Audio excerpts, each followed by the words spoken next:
Alors, je m'exprimais à titre personnel. Je voudrais surtout parler ce soir des prochains jours. L'élection a eu lieu, on n'en parle plus. Je ne suis pas ici pour commenter, bien entendu, ni les résultats, ni la participation.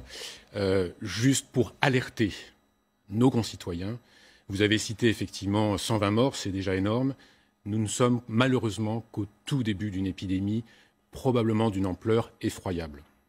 C'est-à-dire que ce qui s'est passé en Chine, c'est loin.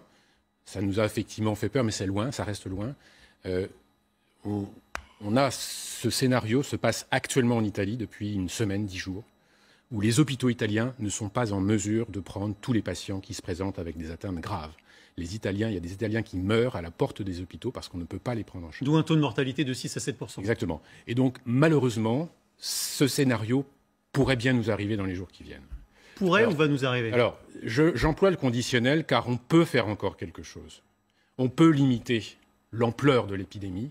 Et c'est pour ça que je pense qu'il faut vraiment prendre un ton très solennel pour le dire. Aujourd'hui, j'ai entendu M. Duhamel qui parlait d'incivisme quand on voit effectivement les Français aller dans... Il faisait très beau aujourd'hui, on avait envie de sortir, de se retrouver entre amis.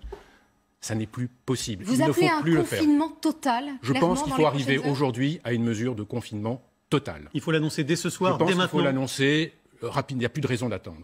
On sait maintenant, les Chinois ont pris ces mesures radicales.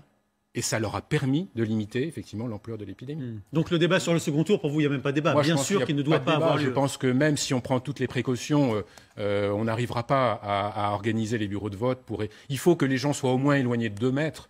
Il faut porter des masques. Ce que vous avez vu aujourd'hui dans les bureaux de vote, parce que moi je suis allé voter, on a tous vu ça les uns les autres. On était effectivement éloignés. Les gens respectaient tout ça.